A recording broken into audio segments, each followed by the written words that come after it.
নমস্কার, ঝুমাস কিচেনে আপনাদের সবাইকে স্বাগত। আমি আজ আপনাদের সবার সাথে একটা রেসিপি শেয়ার করছি।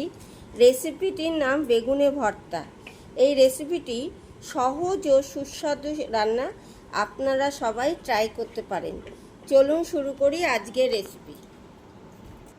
রেসিপিটা বানাতে এই দেখুন, আমি বেগুন পিস পিস করে রেখেছি, টমেটো কুচি করেছি, পেঁয়াজ কুচি করেছি, একটা ডিম নিয়েছি, আদা, রসুন আর কাঁচা লঙ্কা নিয়েছি। আমি এই বেগুন আর ডিমটা সেদ্ধ করে নেব, আর আদা, একটুখানি পেঁয়াজ, রসুন আর কাঁচা লঙ্কা, টমেটো সব পেস্ট করে নেব। এরকম বেগুনটা আমি সেদ্ধ করে নিয়েছি, ডিমটাও সেদ্ধ করে নিয়েছি, বেগুনটা জল ঝরিয়ে নিয়েছি এবং বেগুনের খোসাটা আমি ছাড়িয়ে নিয়েছি। এবার ডিম দিয়ে বেগুনটা মেখে নেব, নিয়ে তারপরে রান্না শুরু করব।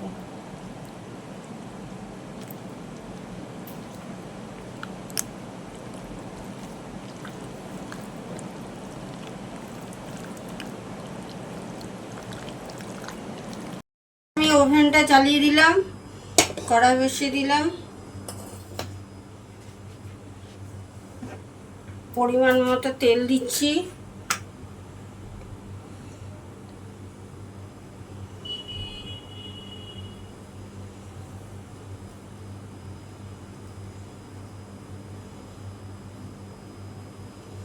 এটা একটু বেশি তেল লাগবে।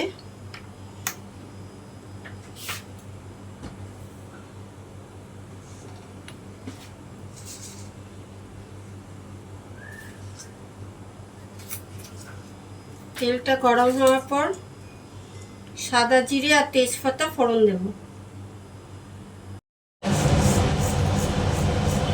তেলটা গরম হয়ে গেছে, এবার সাদা জিরে আর তেজপাতা ফোড়ন দিচ্ছি, আর একটা শুকনো লঙ্কা ফোড়ন দিয়ে দিলাম। আর লঙ্কা দেব না আমি। এবার একটু নাড়াচাড়া করে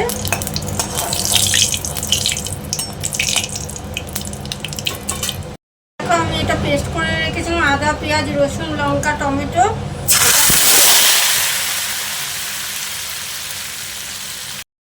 আচ্ছা, এর মধ্যে একটু পেঁয়াজ কুচি রেখেছিলাম, এই পেঁয়াজ কুচিটাও দিয়ে দিচ্ছি। দিয়ে এবার ভালো করে আমি এটা মিশিয়ে দেব। ওভেনটা একটু বাড়িয়ে দিলাম যাতে মশলাটা ভালো করে কষানো হয়। এবার একটু পরিমাণ মতন আমি নুন দিচ্ছি। নুন আমি বেশি দেবো না, নুন দিয়ে যেহেতু সেদ্ধ করেছিলাম একটু, তাই আমি নুন অল্পই দেবো। নুন একটুই অল্প দেবো।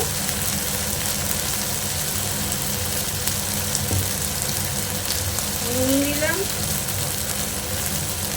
হলুদ দিলাম,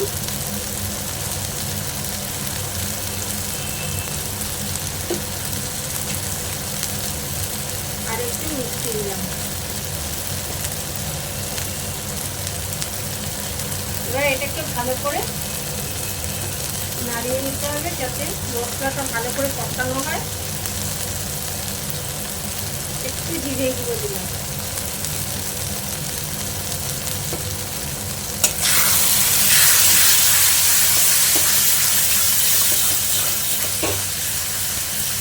মশলাটা আমি হাফ মতো কষিয়ে নিলাম। এবার আমি এই বেগুনটা যে মেখে রেখেছিলাম ডিম দিয়ে, সেই বেগুনটা দিয়ে দিচ্ছি।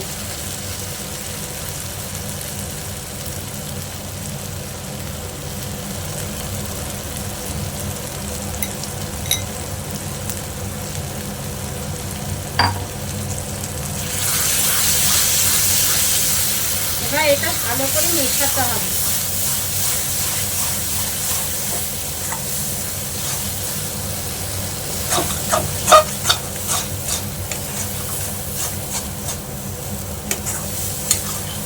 অল্প আছে, এবার আঁচটা কমিয়ে দিচ্ছি যাতে অল্প আছে ভালো করে মেশানো হয়। প্রায় হয়ে এসছে, তেল ছেড়ে দিয়েছে। এইভাবে কন্টিনিউ নেড়ে যেতে হবে। দেখো বেগুন থেকে তেল বেরিয়ে গেছে। এবার এবার আমি একটু গরম মশলা দেব।